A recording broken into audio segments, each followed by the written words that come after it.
Fala galera, tudo bem? Estamos ao vivo, direto do estúdio da ISTV, na estreia do nosso podcast Porque Somos Iguais. Hoje eu estou na presença do meu amigo Fernando Brits. Na verdade, eu conheço ele como Brits, né? Mas hoje a gente vai conhecer um pouco mais sobre a história dele, de onde ele foi criado, de onde ele surgiu. Fala aí, Brits, tudo bem? Boa noite, Wanderson. Obrigado pelo convite. Parabéns pela tua atitude, né? Pela iniciativa. É um prazer estar aqui inaugurando o podcast Porque Somos Iguais, né? E é isso. Obrigado pelo convite, obrigado pela casa, o ISTV. E vamos embora. Essa estreia não poderia ser diferente, né? Calhou de ter um grande amigo meu aí participando dessa estreia. Desde já mandar um abraço aí pro Cláudio Fernandes. Pro Cláudio Fernando e lembrar que eu e o Brits, a gente tem uma história, apesar de ser curta, mas a gente conseguiu fazer uma amizade muito bacana aí e graças a Deus é um prazer ter você aqui com a gente. Ô Brits, primeiro, por que somos iguais, Brits? Quando eu li essa frase, né, a primeira coisa que vem na minha mente é assim, porque primeiro, nós somos todos brasileiros, né? Nós temos uma mesma... embora a gente tenha 27 estados e muito diferentes entre eles, né? Tem aquelas diferenças regionais, mas sabendo que todos somos brasileiros, somos todos iguais, porque todos nós queremos a mesma coisa, né? Todos nós queremos um ambiente legal, queremos um meio ambiente equilibrado, queremos uma segurança pública decente, queremos um hospital, queremos oportunidade de trabalho. Todo mundo é igual nesse sentido, né? Eu penso isso. É interessante porque para quem não sabe, essa ideia do nome do podcast surgiu através de uma conversa com o Cláudio e ele falou, por que a gente não põe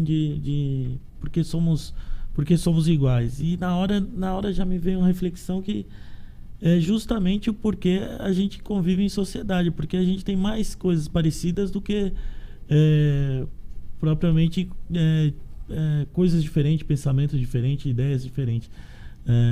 Assim como você falou, a gente busca ter uma qualidade de vida bacana, um lugar de uma educação bacana, enfim, e talvez por isso o nome desse podcast, na minha opinião, acabou ficando quase que perfeito, né? Sim, é legal, mas eu sempre costumo dizer o seguinte, né?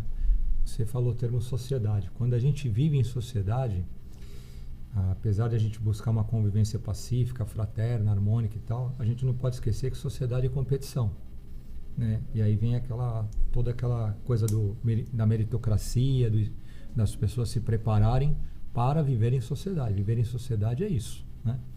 É buscar conhecimento, buscar informação, buscar evolução, porque haverá uma competição natural. Diferente do termo comunidade, né? Que a gente quer, a gente está numa área comum, né? Sim. E é diferente esse termo aí, mas porque somos iguais, porque vivemos no mesmo território, sobre o mesmo idioma, sobre a mesma proteção de leis, né? Então, nesse sentido, é legal. Ô Brits, e conta um pouco da tua história. Você é morador do Guarujá, mas você não nasceu necessariamente no Guarujá. Como a maioria dos guarujaenses, né? Como a maioria, eu também não nasci no Guarujá. Eu nasci em Santos, mas vim para cá aos 7 anos de idade, né? E daqui eu não saí mais, né? Então eu estudei em escola pública aqui, né? Trabalhei sempre aqui. E aí as escolas que eu trabalhei, primeiro a Helena Maria, passei pelo Santa Rosa, pelos Pássaros. Depois sim, quando eu comecei a trabalhar aos 12 anos de idade, eu fui estudar no Carmo.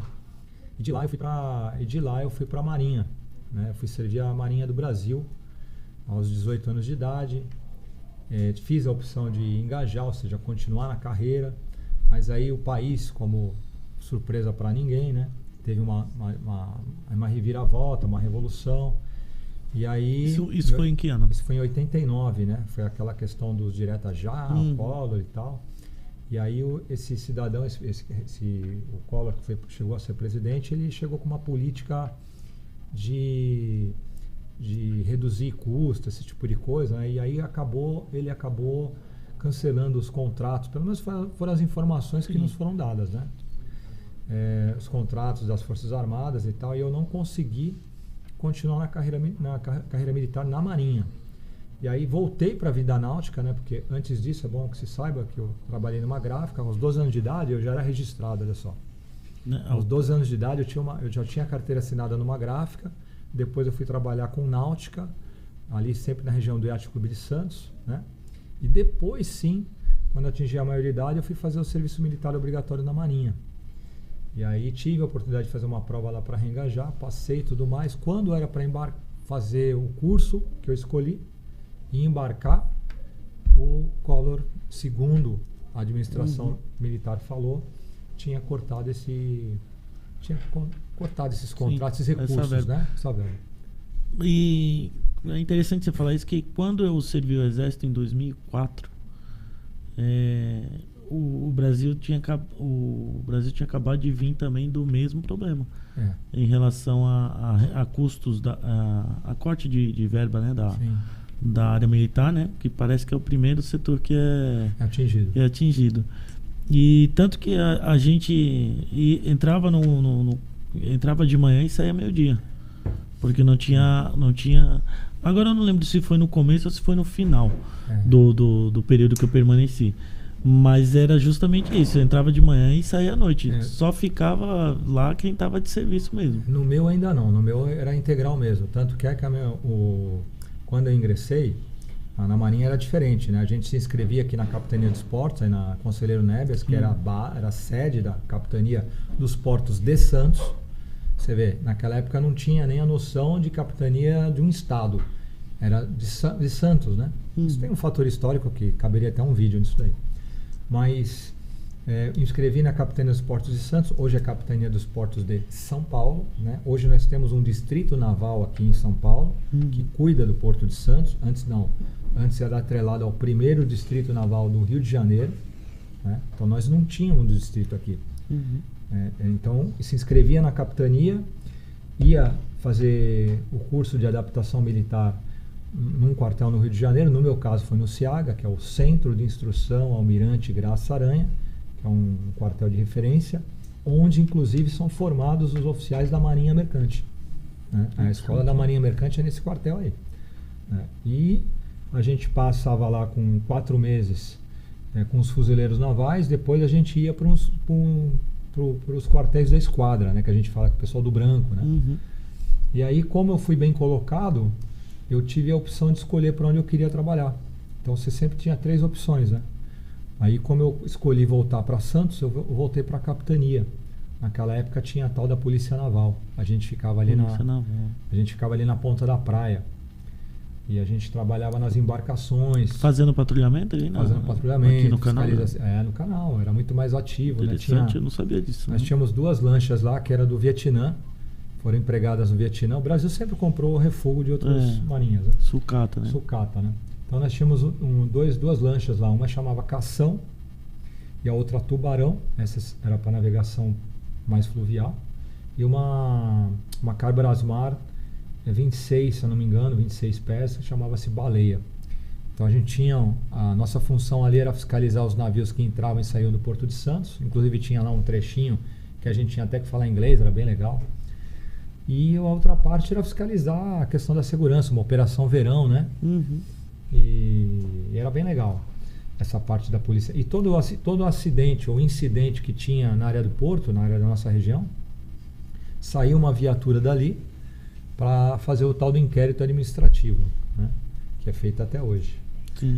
E depois de lá da Marinha eu voltei para a Náutica, aí resolvi empreender, abri uma empresa de venda de produtos náuticos e prestação de serviço, né, mão de obra, né?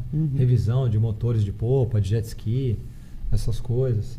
Tava indo até bem, mas aí veio outro plano, né? Veio outro plano econômico. E aí a gente se perdeu, né? Porque Aí muda tudo. aí né? muda tudo. Porque assim, só a vontade de empreender não vale a pena, não resolve. E Você tu tem que começou a ter- empreender bem nessa época do final da inflação absurda. Né? eu tive esse negócio do 1 por 1, o dólar 1 por 1 e tal, né? Só que a gente tinha... Aí é, foi no começo do real, né? peguei tá. o começo. A minha geração, acho que foi a que mais sofreu no Brasil. Por quê? Porque ela pegou a saída final do... da ditadura. Eu nasci em 70, né? Então eu acompanhei toda a entrega do Brasil do chamado regime militar para o governo civil. Uhum. E aí o governo civil começou a dirigir esse navio, né? Aí veio o Tancredo, que não assumiu, o Sarney, que nem foi eleito, né? Colocaram ele em tampão lá e deram um somebody love, né, no povo. Lembra alguma coisa que tá acontecendo ultimamente. E aí veio, o resto já sabe, né? Veio lá o Collor. o Topetezinho, veio o Topetezinho, depois veio o Collor. Veio o Collor primeiro, depois veio o Topetezinho lá. Que é o Fernando Henrique, você fala? Hã? Você fala do Fernando Henrique, não? Não, o Fernando Henrique veio depois. Aí o Fernando Henrique é que começou a realmente a manejar esse navio. Sim, né? Colocar as coisas mais ou menos no trilho. né? Por quê? Porque vieram as leis padrão Europa. São os códigos, os estatutos, né? Vieram as leis, pode reparar, todos os estatutos vêm da década de 90. O Estatuto da Criança e Adolescente, o Estatuto do Idoso, Estatuto da Terra, todos esses estatutos, isso aí são leis que eles já vieram, esses caras que vieram do exílio já vieram preparados para fazer no Brasil. Então, por isso que a Constituição é chamada Constituição Cidadã. Porque eles escreveram, eles projetaram o Brasil de hoje. Né? E aí Os constituintes que estão no poder hoje são aqueles caras que escreveram a Constituição ontem. Né? Desculpa até entrar nesse termo. Não, né? tranquilo, mas é uma coisa que eu vivenciei, então acho que era legal passar para a juventude. E é de fato a Constituição que foi feita para dar errado também, né? Porque assim, né? É o tal do bem-estar social, né? Isso veio lá da França, veio da Europa, né? O bem-estar social. Mas o bem-estar social a custa de alguém que paga esse bem-estar social. Exato. O povo não entende isso, né? Exato. Quando você entra num PE, o SUS é a maior referência.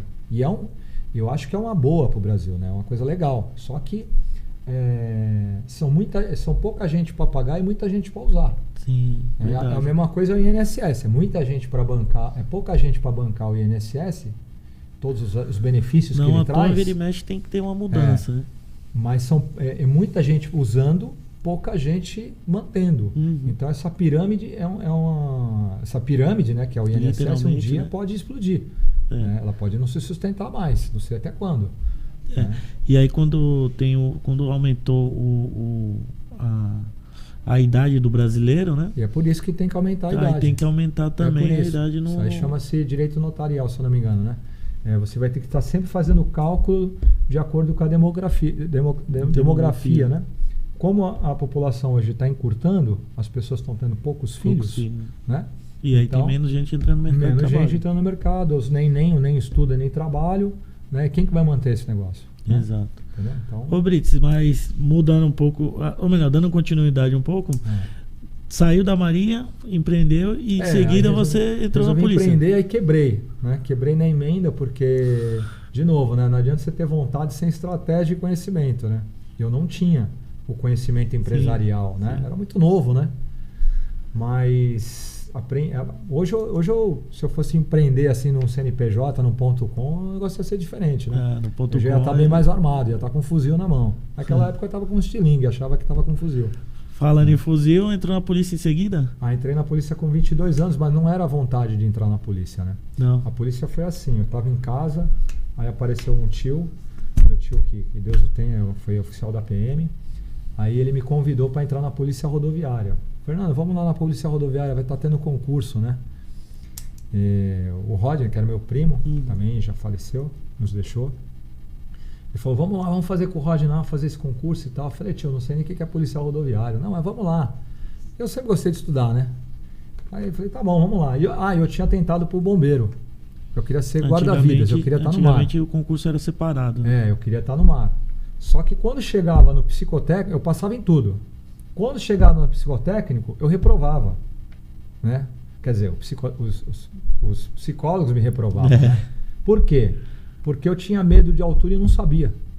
E isso é identificado no psicotécnico. Interessante. Né? Isso era identificado porque eu não tinha medo de mar, não tinha medo de nada. Mas o medo de altura sempre me acompanhou. E aí é por isso que eu reprovava no psicotécnico do bombeiro. Né? E aí eu passei 3 vezes, reprovei 3 vezes, falei, não quero mais ser mais nada desse negócio, né? E vou tocar minha vida na náutica, né?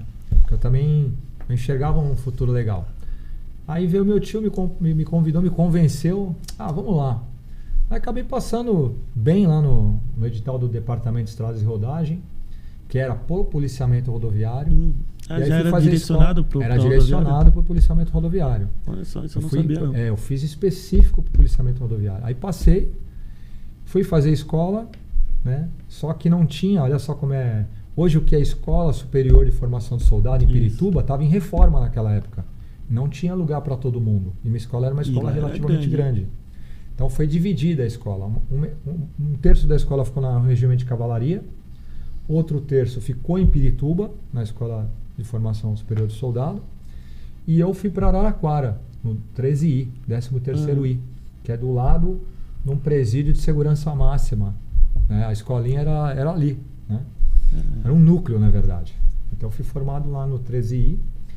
Aí era dividido, essa escola era dividida, né? O básico de policiamento você fazia 4 meses e depois os outros 6 meses você fazia o especializado, que era o policiamento rodoviário, que a gente tinha que estudar o Código de Trânsito, porque, como eu disse, o Código de Trânsito foi feito depois da Constituição em 97. Né? Nós tínhamos uma lei de 70, o nosso código era de 70, uma década de 70. Aí foi atualizado em 97. Aí ele foi atualizado em 97. Assim como todas as normas do Brasil tiveram que ser atualizadas, porque o Brasil... Menos o Código Penal, né? O Código Penal de 40, o Código Penal foi remendado, né? Cada furo no pneu, o cara vai lá, espeta o negócio e é assim até hoje. Verdade. Então o Código de Trânsito mudou em 97. Então nós tínhamos que estudar muito o Código de Trânsito para ir para a rodovia. E aí meu estágio foi na Imigrantes, fiz estágio na Rodovia dos Imigrantes, fiz estágio na Rodovia dos Bandeirantes, fiz estágio na Anchieta e fiz estágio na Baixada. Como eu morava aqui na Baixada e, de novo, fui muito bem colocado na minha escola, eu pude escolher onde eu queria trabalhar. Aí eu escolhi para vir para a Baixada e fui trabalhar na Curva do S, na 2ª Companhia em Praia Grande. E ali trabalhamos lá, depois eu fui classificado no pelotão que hoje é companhia, hoje é 5ª companhia aqui na Rio Santos. Sim. Mas ali era segundo pelotão da 2ª companhia, que era Praia Grande. A primeira companhia é o primeiro é lá na Imigrantes. A primeira companhia, aquela da Imigrantes na subida? A primeira companhia que fica no Riacho Grande, do primeiro BPRV, eu fui classificado então, só voltando. Passei no policiamento rodoviário. Na época só tinham 3 ou 4 batalhões de rodoviária. Como eu fui bem colocado, eu consegui vir para a minha área. O primeiro batalhão de policiamento rodoviário. O primeiro batalhão de policiamento rodoviário fica na Anchieta. Só que como eu também fui bem colocado, eu consegui vir para a Baixada. Né? Então eu fui apresentado na 2ª companhia, que é em Praia Grande. E lá eu trabalhei na Praia Grande, antes da duplicação. A Praia Grande... Todo dia você tinha atropelamento, todo dia você tinha colisão. Antigamente ali era complicado, né? Aquela muito parte complicado, muito complicado, grande, né? muito. Além de ser muito violento aquele pedaço lá, tinha muito atropelamento porque aquela ligação principal ali aquela ligação da Curva do S até onde hoje é o shopping de Praia Grande ali era chamado acesso 009, é um acesso. Assim como a Piaçaguera, todo mundo pensa que é rodovia, mas tecnicamente ela é um acesso. A Piaçaguera é um acesso da Rio Santos, que liga Pedro Táxi a Rio Santos, que na verdade é uma rodovia só, que vai até a Bahia. Né?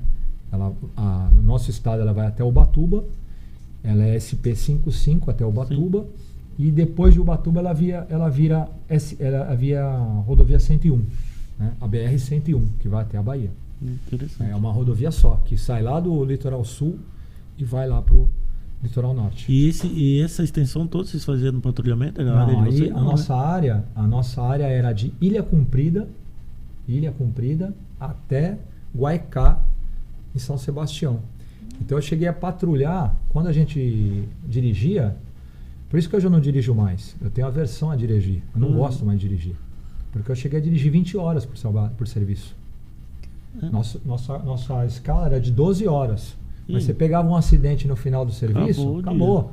ficava 20 horas online, entendeu? E dependendo de onde for, até chegar na delegacia para apresentar. Não, pelo amor de Deus, se acontecesse um acidente em qualquer trecho da rodovia Rio Santos, litoral norte, ou lá na Perutax, já passando Peruíbe, vai para Ana Dias, Pedro de Toledo, Sete Barras e tudo, você ficava horas e horas esperando uma delegacia abrir. Então hoje, esse pessoal que trabalha na segurança pública, né, que você tem no tablet, tudo agora na palma da mão.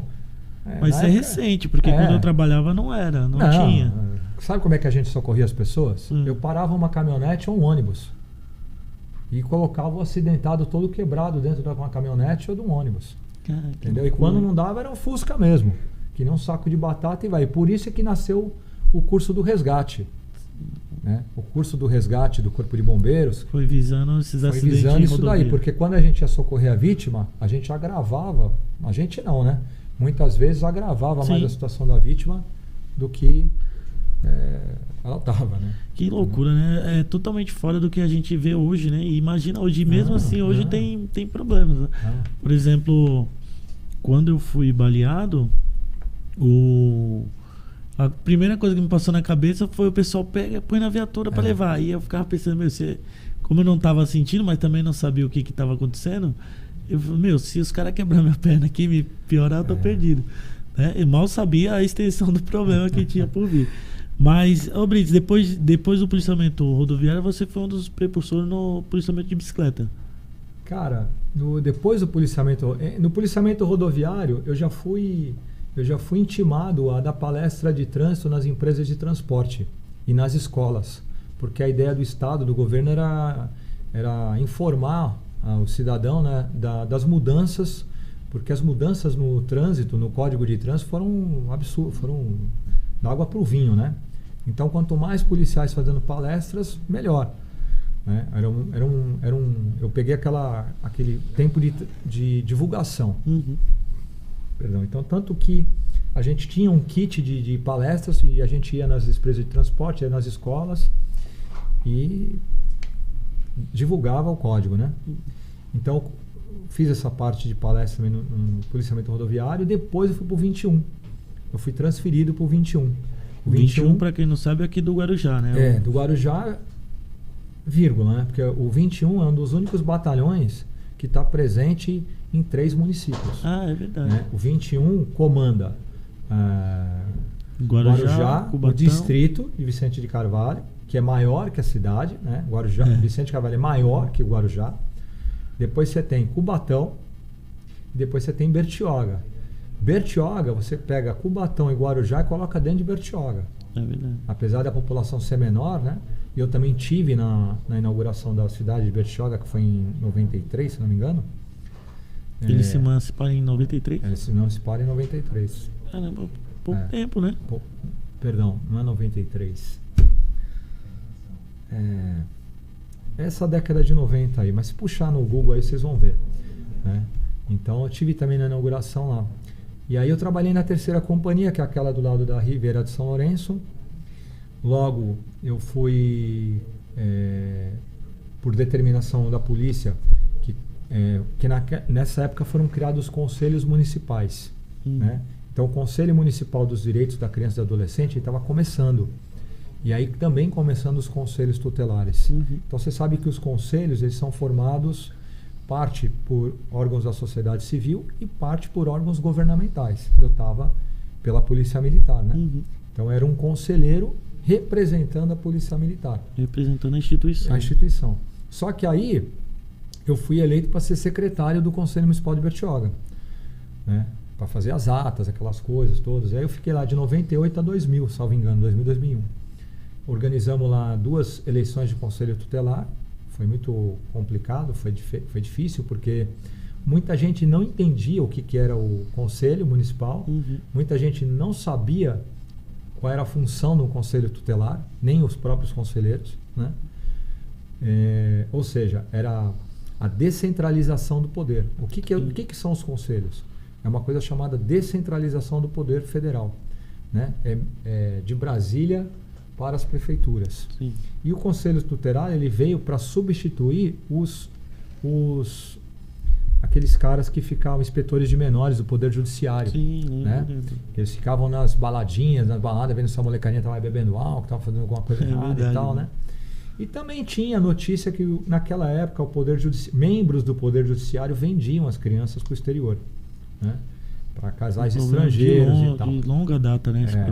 Tinha esses comentários, né? Então, participei do Conselho Municipal de Direito da Criança e Adolescente em Bertioga e fui o primeiro instrutor do ProERD em Bertioga, né? Lá eu dei o ProERD para 10 escolas sozinho. Caramba. Lógico, tinha uma estrutura de polícia, né? De Estado, a própria companhia, mas em termos de manejar esse negócio era só eu. E tinha o Pereira aqui, que era do Guarujá, junto com a Lilian, né? Eles eram os instrutores aqui do Guarujá e eu era o instrutor de Bertioga. Depois de mim lá, aí veio um policial que continuou esse trabalho. Depois que eu fui transferido de Bertioga para o Guarujá, porque eu também fui transferido de Bertioga para o Guarujá, e justamente por ter sido instrutor do ProERD, né? Porque viram ciúmes? Viram ciúmes, porque os vereadores da época e o prefeito eu não sei, mas os vereadores com certeza, eles achavam que eu ia sair candidato sim. a alguma coisa lá, vereadora, prefeito, porque eu tava, meu nome, né, instrutor de ProERD, estava rodando muito ali na cidade, né? Tava muito em evidência. E aí depois que eu entrei no ginásio, aí a molecadinha, os pais começaram a gritar meu nome lá, aí eu fui imediatamente transferido. Você vira uma referência na escola, né? O instrutor do ProERD, ele vira uma referência. Não à toa é um dos programas mais bem sucedidos da Polícia Militar. Mas os sindicatos dos professores do Estado de São Paulo não viram isso com bons olhos, né? Eles não queriam a polícia dentro da sala de aula, porque a polícia estava descobrindo, né, o que acontecia na sala de aula. Sim. Ou seja, muita militância e nada de ensino, ou pouco ensino, né? As escolas que isso eu falo com conhecimento de causa, né? As escolas que se destacavam era mérito de um professor ou outro, que realmente estava ali para ensinar, queria ensinar e tal, mas a maioria já estava no oba-oba da militância. Então, por isso que o Sindicato dos Professores do Estado de São Paulo, a POSP, ela não queria, fez até uma assembleia. Se você puxar no Google, fez uma assembleia querendo tirar o ProERD da Escola do Estado de São Paulo. Não à toa que até hoje tem essa resistência contra as escolas cívico-militares. E aí qual foi a solução? A única solução foi a ronda escolar, né? Aí a Polícia Militar criou um programa de policiamento chamado Ronda Escolar, que era para dar uma amenizada, né? Porque a coisa já estava ficando sem controle. Quando você coloca uma ronda escolar dentro das escolas, o que é isso? Sem controle. Você não tem controle. Sim. Ou seja, a administração escolar não controla mais. Se ela precisa de um apoio da polícia, na minha opinião, é porque a administração pública escolar não controla mais, né? Então, isso é uma opinião minha, né? Minha, não é Estado, né? Então, foi isso aí. Eu fui instrutor lá. E o patrulhamento com bicicleta aqui no Guarujá? Policiamento de bicicleta, então. Depois que eu fui transferido de lá, eu vim trabalhar no batalhão, na área de treinamento, que a gente, você sabe muito, é o chamado P3, né? Pouca gente sabe, mas a Polícia Militar do Estado de São Paulo controla tudo em apenas 5 departamentos, né? O 1, que é o RH, o 2, que é Serviço de Inteligência, o 3, que é Operações, o 4, que é Motomecanização, Logística e tudo mais, e o 5 é Relações Públicas. Né? Imagina se uma prefeitura adotasse esse sistema, ia ter uma economia muito grande, né? Não ia precisar de 22 secretários, subsecretários, o cara lá não ia precisar de 38 ministros, né? Então a corporação administra todo o estado em 5 departamentos. E eu fui para o 3, que é Operações. Eu saí do policiamento de área, de rua, e fui parar na administração, na área de treinamento. Né? Por algum motivo específico? Lógico. A gente que é da ativa, para quem é da ativa sabe que quando você sai Eu tomei um chute lá de Bertioga por causa desse negócio do ProERD, né? Mas tem uma passagem nesse intervalo aí que foi que tu prendeu um padre. Não, o padre foi né? Na Bertioga, toda cidade pequena, eu vejo assim, né? Toda cidade pequena é muito complicado você trabalhar, né? Porque as autoridades se sentem mais autoridades, né? Você sabe com quem você está falando? Eu peguei essa época, né? Eu peguei essa época de sabe com quem você está falando, porque nós estávamos saindo do regime militar e vindo para o governo civil. Então muita gente tinha vínculo com esse regime militar, Sim. tinha um pessoal da carteirinha, né? E toda vez que parava na rodovia, o cara vinha com uma carteirinha, né? Você sabe com quem você está falando? Eu adorava quando o cara falava aí. Eu fui transferido da rodoviária justamente por causa disso, que eu botava no pátio o carro desses caras que falavam, que vinha com essa, vinha você com sabe o essas que você está conversas. falando, né? O pobre eu deixava ir embora. O rico eu botava no pátio. Você lembra o desembargador aqui de Santos, né? Falando com o Lembra? guarda, Não, se lembra? é na minha época, esse cara ele ia ser algemado. Se ele fosse parado por mim daquele jeito, sabe, daquele desacato, eu ia algemar ele, ia dar voz de prisão para ele. Sem medo de ser Ia feliz. dar uma Não transferência, tem mas não ia problema, perder a eu ia ser oportunidade. transferido Né? com gosto, mas eu ia prender ele. Como eu prendi o padre, né? Como eu prendi 4 juízes federais, Caramba, como eu prendi um cônsul da África do Sul. olha só. É simples assim, né? Porque assim, a lei, ou a Todos lei por é para desacato? todos, né? Todos por Todos por desacato. desacato. Ou a lei, os juízes federais, eu deixei eles curar a bebedeira deles, né? Porque estavam embriagados, Alcoolizado. né? Alcoolizados. A lei ela tem que ser para todos, cara, né? Se o policial que aborda você, que é um serviço que ele está prestando para a comunidade de segurança pública, Uhum. a PM ela sempre teve um viés, um olhar muito mais para a segurança do que para o trânsito. Uhum. Quem colocou a PM no trânsito foi um decreto de 67. Por que a PM faz trânsito? Porque nunca teve ninguém preparado para fazer mais que ela. Uhum. Nós estamos falando de uma corporação de quase 200 anos, 190 agora, né? 192, se não me engano. 192 anos. E na época da transição que virou de 70 para 97, né, quando teve a mudança do código, quem que estava preparado na sociedade civil para fiscalizar trânsito? Uhum. Né? Você vindo numa sociedade que estava acostumada a só ver gente armada. Você pode ver, as pessoas elas respeitam mais quem tem uma arma na cintura Com do que certeza. quem não tem. Então, por isso que o Estado deu na minha visão, por isso que o Estado deu para a PM, porque Esse poder todo. esse poder, porque era um poder gigante, né? Você parava um carro, cara, eu parava um carro na Rio Santos e deixava o cara a pé, né? Por causa do documento. Eu costumava ouvir do pessoal antigo, quando eu trabalhava, que o único momento que você se sente policial de verdade é no trânsito e na ambiental, que é onde você tem o poder Na para rodovia, justamente impor determinadas normas para aquele cidadão. na rodovia eu deixava deputado estadual a pé, velho. Eu botava o carro dele, da Assembleia Legislativa com placa preta, no pátio da Mogi Bertioga sem conversa. Entendeu? Caramba. Então, por isso que esse pessoal aos poucos, mania, né? Por isso que esse pessoal aos poucos foi tirando esse poder. Foi tirando a cor da farda, Uhum. né? Foi botando colete, Sim. foi mudando a polícia, né? O pessoal que assumiu o governo do estado, o PSDB, PSDB, Partido Socialista, partidos Sim. mais ligados à esquerda, eles foram mudando, né? Isso não estou falando que isso é um defeito, isso é uma crítica, estou falando que é um fato, é uma constatação, né? Não sei se era para adequar, mas era. Enfim, então, naquela época, a gente trabalhava com a lei. Então, e a gente também não estava acostumado, você saía, imagina, pô, você saía de um quartel da Escola da Polícia Rodoviária do Estado de São Paulo, com toda aquela bagagem de conhecimento, você parava um cara com quem que você está falando, um abraço para ele. Sem contar que o treinamento básico na época da polícia era igual era o mesmo do exército. Ou seja, nosso treinamento era mais muito porrada rigoroso. do que eles são, né? Então o que falavam para nós era o que a gente ia ser um divisor de águas. E de fato nós fomos um divisor de águas. Porque nós estávamos trabalhando com uma legislação de 70, antigamente, e veio para a década de 90, né? Para o século 20 e tal. Ia lá para o século 20. Então, foi um divisor de águas. Só que isso deu problema para a gente. Porque na corporação tinha gente de 86, tinha gente de 88. É verdade.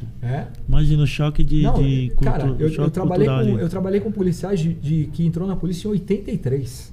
Então você imagina a cabeça de um policial de 83 ter que trabalhar em 97 na virada. Meu tio entrou em 80, foi 83. Então ele tinha um outro formato, né? E a gente era a primeira turma do novo formato. Uhum. Só que a gente chegou munido de muita informação legal. Né? Então, quando chegava um cara desse aí com quem você sabe com o que você está falando, cara, eu avisava, eu falei, irmão, estou só aqui para te fiscalizar, eu só quero o documento. Naquela época você andava com RG e habilitação, né? E documento do carro. Por gentileza, habilitação, documento e tal. Eu só peço isso para o senhor, só isso, por gentileza, né? Vou te transferir. Não, então tá bom, agora vamos para o plano B. plano B era autuar ele, fazer tudo que tinha direito, botar o carro dele no pátio, ele ficar a pé e os borrachudos se encarregavam de comer ele. E a briga que naquela aí época não tinha celular fácil assim, né? Não, aí vinham as ligações, né? Tinha que ficar ali um tempão na rodovia para conseguir. Senador, deputado, o Papa, todo mundo ligava por causa daquilo ali, né? Eu parei o Pelé. Que loucura. Eu fiscalizei o Pelé. É? O Pelé era ministro do esporte. Do esporte naquela época. Né? E ele mesmo falou isso. Eu cheguei a escutar isso, nem dele, do motorista dele. O motorista dele saiu do carro e falou: pô, tá, o ministro do esporte, aí o Pelé, falou pra você liberar ele rápido. Eu falei: pô, mas no Código de Trânsito não tem essa de liberar rápido porque o cara é ministro do turismo, entendeu? E fiscalizava. A Mercedes dele é a ZI 1000. Ele tinha uma Mercedes que ele ganhou por causa do Gol 1000 dele, né? E ele vinha direto na Praça Guara, parava ele. Como eu parei o Rubinho Barrichello, né? Sério? É, uma educação tremenda aquele cara, né? É? Parei ele. Eu tinha uma Ranger na época, tava ele, acho que a atual esposa dele, né? Porque ele tava noivo e tal. E a gente percebia as diferenças, né? Parei lá o Luciano do Vale, parei um monte de gente importante, né? Na rodovia a gente parava esse tipo de gente. E a gente percebia o que a pessoa era na frente das câmeras e fora das câmeras, né? Qual era o nível de educação que o cara tinha, qual era o nível de respeito que o cara tinha, nesse sentido aí. Interessante. Ô Brits, mas pra gente continuar o papo aí, por que tu resolveu entrar no terceiro setor? Cara, isso é uma importante... Obrigado por você ter feito essa pergunta. Porque assim, apesar de eu ter... No policiamento rodoviário, eu constatei que os caras tinham um carro muito bom, a rodovia estava ficando boa, já vinha a tecnologia, só que ele estava morrendo de acidente, né? Morria à toa, a educação. Quando eu fui para o 21, aí essa minha visão do terceiro setor ela amplificou. Por quê? Porque a gente percebia que a maioria das ocorrências elas estavam atreladas, né, à questão do social, da falta de educação, da falta de governo na sociedade, da falta de apoio, né? Então você via que as pessoas se agrediam, discutiam e se assassinavam, né? Matavam um ao outro por causa de uma besteira de social, né? A gente ia, por exemplo, entrava num barraco, numa palafita, e a gente vinha que as pessoas moravam, né, numa questão de submundo, né? E aquilo gerava o conflito. E eu percebi mais ainda isso quando eu fui para o Conselho Municipal da Criança e do Adolescente. Quando eu comecei a conhecer o trabalho do Conselho Tutelar. Você quer saber qual o problema da cidade? Você pergunta para um conselheiro tutelar, ele vai te falar. Entendeu? Por quê? Porque ele lida justamente lá na ponta da linha com o problema social. É o conselheiro tutelar. Não, então essa eleição, essa última eleição do Conselho Tutelar foi tão importante, né? E vai ser cada vez maior. Vai ser cada vez maior. Que ela acaba servindo tanto para o bem quanto para o mal, né? Na verdade é assim, né? Acabam usando isso politicamente, né? Porque a maioria são, vamos dizer assim, soldados de algum partido político, né? Muitos não têm nem como é que se diz? A vocação de ser um conselheiro tutelar. Ele está lá amando de um partido, de alguém, né? E por isso eles recebem muita força, muito apoio, muita estrutura. Não estou aqui criticando, não estou aqui querendo fazer, né? Juízo de valor, né? São fatos, são constatações, né? E o Conselho Tutelar tem um papel muito grande na sociedade, principalmente uma sociedade pobre, né? O Brasil é muito desigual, né? O problema do Brasil hoje, na minha visão, é uma alta concentração de renda, né? E agora, com a reforma tributária, ainda mais, né?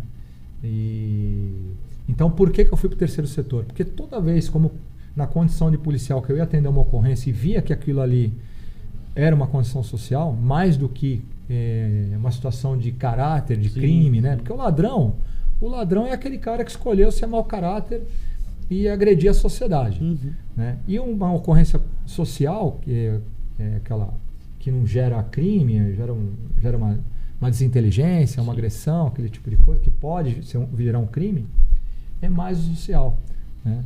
Então aquilo mexia muito comigo, né? Então, por exemplo, criança passando fome, e aí a mulher discutia com o marido agredia já todo mundo, já depois já ia pro... Uma vez eu atendi uma ocorrência, Brits, de abandono de incapaz. Acho que foi a ocorrência mais triste, mais... Eu não sei nem como falar, porque eu já participei. A casa era uma palafita, que você viu o rio passando, dentro da casa você viu o rio passando lá, e era uma criança de 5 anos cuidando dos outros 3 irmãos menores que ela. É isso aí. Imagina aquela cena, a casa suja, a mãe tinha saído para usar droga. Isso quase todo dia. Eu sinceramente não, eu pedi a Deus para não ter outra ocorrência daquela, porque eu não sei se eu aguentava não, porque na época a minha filha mais velha tinha a mesma idade. Sim. A minha filha mais velha tinha a mesma idade. Então a primeira coisa que você pensa é nos filhos, né? E a vontade de pegar aquelas crianças e levar embora para você, para cuidar, porque não é normal não, uma situação daquela. E o que mais marcou foi quando eu fui instrutor do ProERD. O ProERD, ele tem um momento que você tem a caixinha das perguntas, né? E a redação. Então, toda semana, toda segunda-feira, as crianças depositam as perguntas delas numa caixinha chamada caixinha de perguntas. E o policial vai lendo as perguntas, né? E, cara, aí você começa a descobrir por que aquela criança não teve um final de semana, como é que foi o final de semana dela, né? E eram histórias muito tristes, né? E outro dia foi interessante, né? A gente falava sobre asseio pessoal para molecadinha. Tem que escovar o dente, tem que lavar a mão, tal, né?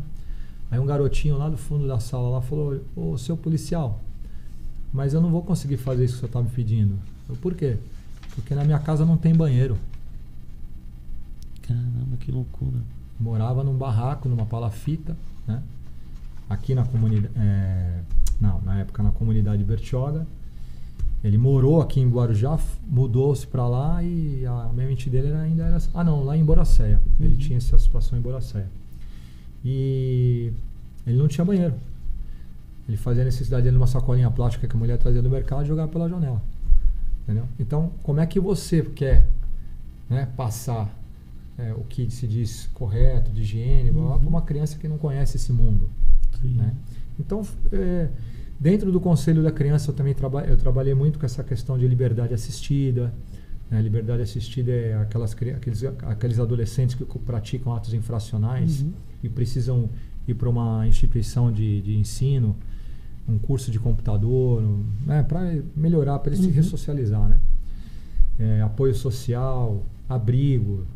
Então a gente viu muito essas coisas. Né? Aí eu falei, pô, cara, eu acho que o dia que eu puder dedicar um tempo para alguma coisa na sociedade vai ser no terceiro setor. Né? E daí foi quando surgiu a Ampesp ou não? Não, a Ampesp... Porque a Ampesp também tem o seu lado social, né? Tem o seu lado social, né? Antes disso, eu fiz um trabalho no Lions, né? Eu fui do Lions. A gente fez aquela festa da tainha lá em Bertioga. Bacana. Junto com a dona Olga, que foi a presidente do Lions, foi a presidente do Conselho da Criança, faleceu uma questão de quase 5 meses atrás. E por trás da festa da tainha tem a questão social, né? Se fazia lá enxovais para meninas adolescentes gestantes, fazia lá cadeira de roda, comprava-se cadeira de roda para o hospital. Você pode ir muito ao hospital hoje, tem lá. Sim. Cadeira de roda, onde atrás dela está escrito Lions, está escrito Rotary, né? Aqui no Santa Maria eu via bastante do Rotary. Isso. E o Lions, ele tem uma missão internacional, que é a Operação da Catarata. Pouca gente sabe disso. Não sabia mesmo. E o Rotary, a missão internacional do Rotary, se eu não me engano, é a paralisia infantil, que conseguiu zerar aqui no Brasil, né? Então, são clubes chamados clubes de serviço. É o que representa o Rotary e o Lions, né? Então, fiz esse trabalho lá, fiz esse trabalho no CMDCA, depois passei pela Sociedade Amigos da Polícia Militar, sou um dos fundadores, né? E aí veio a Ampesp. A Ampesp, ela veio no ano de 2022, ano passado, em agosto. Alguns marinheiros me procuraram, porque eu trabalhei olha só, eu trabalhei ajudando sindicalistas do PT na lei do marinheiro profissional de esporte e recreio. Você sabe, né? Eu tenho uma meia rusga assim com o PT, mas eu ajudei esses caras. Por coincidência, parece que o Cláudio também ajudou de alguma forma. Sim, assim, acho que ele trabalhou na área de turismo, né? Do turismo, isso, né? Isso. Eu trabalhei... Porque o que acontece hoje com o marinheiro profissional de esporte e recreio? No Brasil, ele não tem uma lei regulamentada. Ele é contratado por um dono de lancha para fazer o trabalho doméstico dentro do barco, mas tem a parte de comandar o barco. Né, de tripular o barco, ser um tripulante. Ou seja, ele acaba, você não faz tudo. Ele faz tudo no barco, ele é o Severino do barco, no bom sentido, né? Mas ele é o comandante do barco. Ele é que leva o patrão daqui para Ilhabela, daqui para Bahia, ou fazer uma travessia oceânica. Né? Hoje não, hoje mudou um pouco. Hoje os donos de barco, devido à tecnologia, eles acabam sendo os próprios comandantes. Então hoje você com o teu celular, você comanda um barco hoje.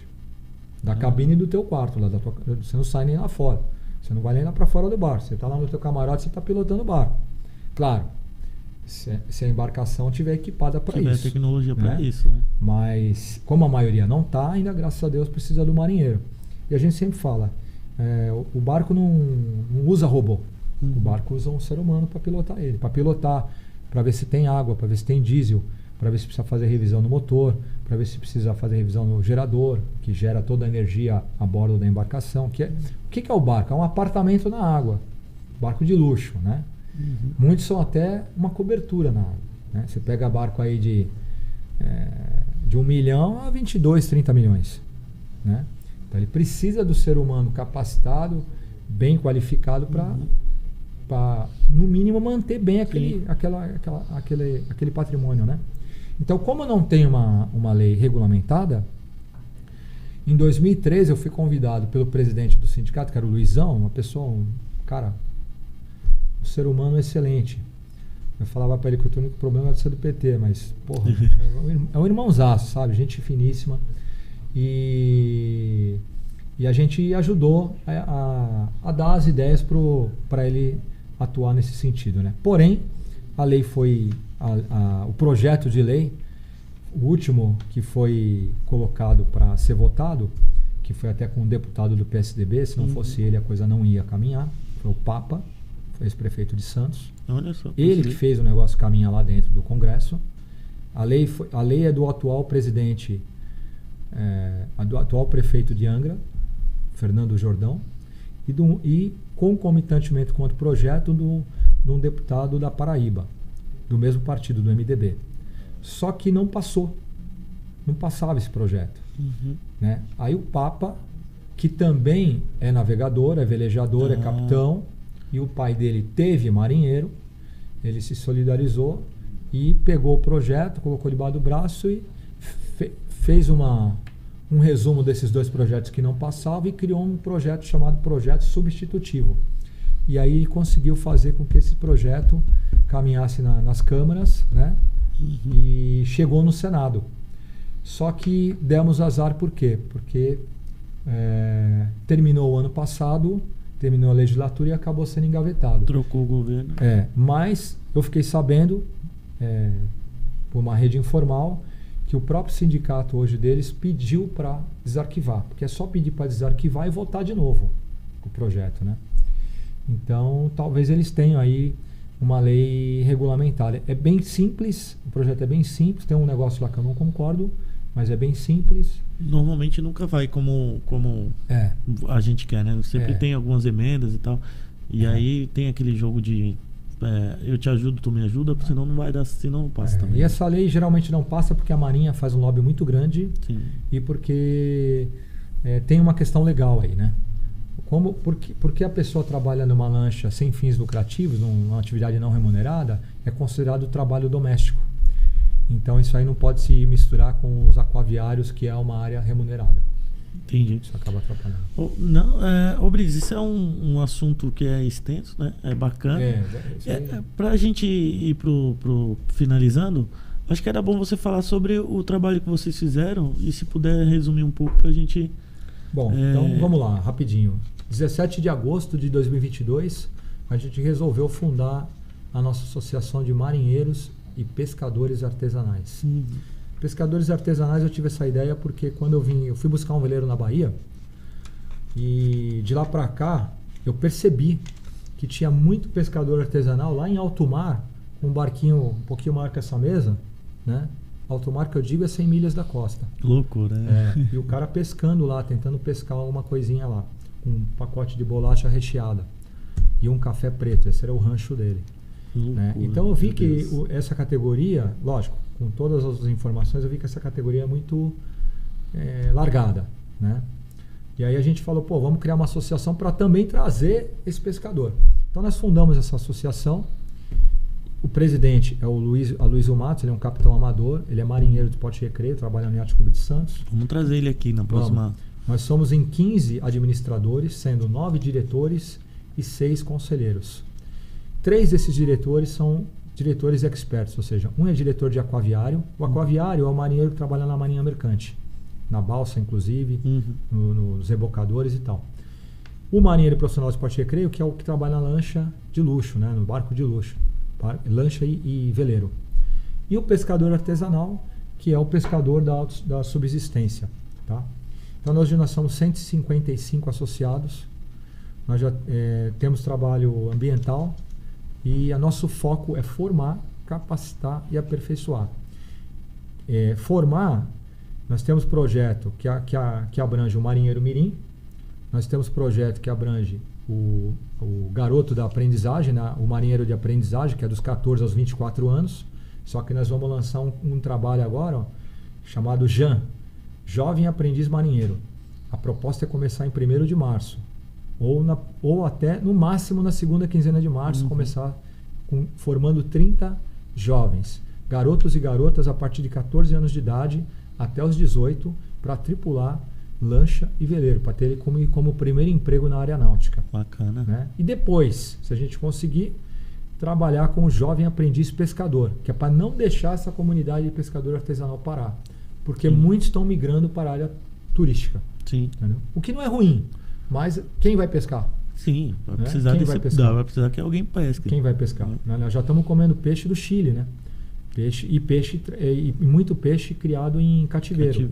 Nós estamos comendo peixe de ração, essa que é a verdade, né? Porque está cada vez mais difícil trazer o pescado do mar, né? Está cada vez mais difícil. Por vários fatores, né? Um deles é a qualificação. Um deles é a qualificação, o outro é o governo não auxilia na troca de frota, na renovação da frota, nos estaleiros. Hoje é muito caro você puxar uma embarcação. E todo ano, uma vez por ano, você tem que puxar o barco para fazer a manutenção. Fazer manutenção. E onde que ele vai fazer? Casco, né? Por isso que a comunidade mais pesqueira no Guarujá é a do Periquê. Porque ela tem onde puxar, é a praia. Muita gente reclama, mas se ele não puxar o barco ali, vai fazer onde? Sim, não tem um estaleiro público. Então fica até a sugestão aí para os próximos prefeitos, construam um estaleiro público, construam um pier público, né? Porque o Guarujá... começaram a fazer um pier ali no Periquê e não deu certo. Ali é uma plataforma de embarque e desembarque, né? E ainda deu errado, né? Mas se a engenharia... Né? Eu aprendi o seguinte, cara. A engenharia, ela faz tudo o que você quiser. A engenharia, ela te entrega sonhos, né? É só querer. Isso. E claro que para isso você tem que ter vontade política, né? Só que para ter vontade política, você tem que estar bem assessorado. Não adianta colocar lá um secretário que não entende nada de porto, não entende nada de náutica, não entende nada de pesca, que é a vocação do Guarujá, na minha humilde opinião, fora o turismo. Né? Bom, é isso aí. A gente está caminhando para o nosso final. Eu gostaria de agradecer a todos que acompanharam a gente nessa 1 hora de podcast. Eu queria aproveitar a oportunidade de te agradecer, Brits, por participar com a gente aí. É um prazer sempre conversar com você. Agradecer também o pessoal da ISTV e inclusive o CEO da ISTV, o Cláudio Fernando, por ter proporcionado esse local aqui para a gente pudesse fazer esse programa aí, que eu acho que vai dar bastante frutos aí no futuro. Brits, se tu puder deixar uma mensagem final para a gente...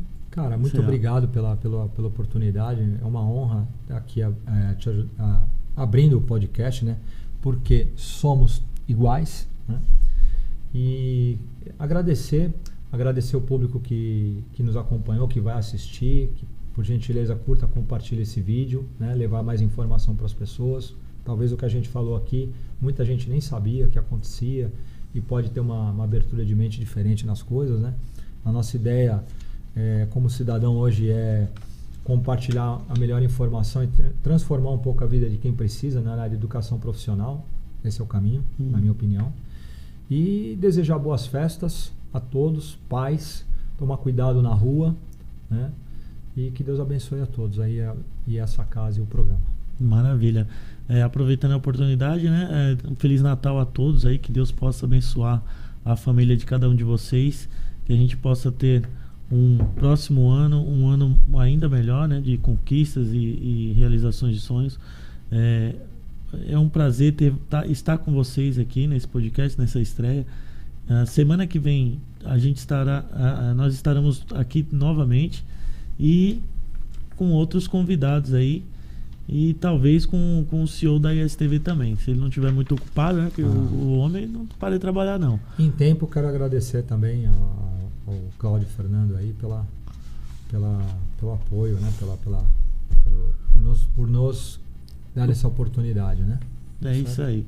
Pessoal, obrigado. Até a próxima. Valeu.